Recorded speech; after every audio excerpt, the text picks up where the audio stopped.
Why are you paying your letting agent? As a letting agent, that might be a strange question to ask, but having spoken to several landlords over the past 2 weeks, I'm literally starting to think, why are you paying your letting agent? Now, if the answer is they do a great job, you're very happy with them, then this video probably isn't for you. But here are my examples of things that your letting agent aren't doing for you that they definitely should be. So number 1, testing your smoke alarms.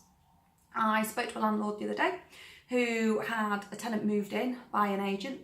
3 days after the tenants moved in, the agent rang him and said, will you replace the smoke alarms? Your current smoke alarms don't work. I was very confused because as a managing agent, that agent legally has to test the smoke alarms on the day the tenancy starts, and it started three days earlier. So why didn't they know that the smoke alarms didn't work when the tenants moved in? That landlord has broken the law without even knowing about it. Who's going to get fined? The landlord. Yes, you can try and get the compensation back from the agent, but that's a whole lot of awkward conversations and hard work that you're going to have to do.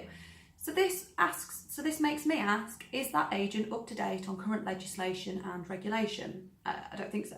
And if not, why not? It's their job to know these things. So are they ALA qualified? Are they ALA regulated? Check your agent. Do they actually know what they're doing? Another thing that they're not doing is looking after their landlord's best interests. So I spoke to another landlord who'd had tenants move in. 10 days into the tenancy, the tenants wanted to move out. So the agent rang the landlord and said, your tenants have found these issues, they want to move out, will you let them go? The landlord thought, yeah, okay, I'll let them go. At no point did that agent say to the landlord, they've signed a 12-month tenancy, they're legally responsible for the rent, the utilities, the council tax, and the remarketing costs before a new tenant moves in. Never mentioned. Had the landlord known that, their decision might have been slightly different. So now the landlord's got a void gap, marketing costs, and the agent obviously wasn't looking after their best interests. Now, some landlords might let a tenant go. I'm not saying that's a problem, but it's an investment property and you need all the facts to make your decision. So are the agents acting in your best interests? Another thing they're not doing is communicating. So I had another landlord who lives down south. She was sent an inspection report, which is great. And it said, lounge carpet is rippled and threadbare, tenants would like a new carpet. Okay, landlord says, can I see a picture? No pictures. Chasing pictures. A couple of weeks later, she finally got a picture. How could you send a report asking the tenants want a new carpet, would you like a quote, shall we sort it for you, without actually knowing what she's looking at or what she's talking about? When I spoke to this landlord and advised that maybe a contractor could go and just stretch the carpet out instead of a brand new carpet, her agent hadn't ever mentioned this.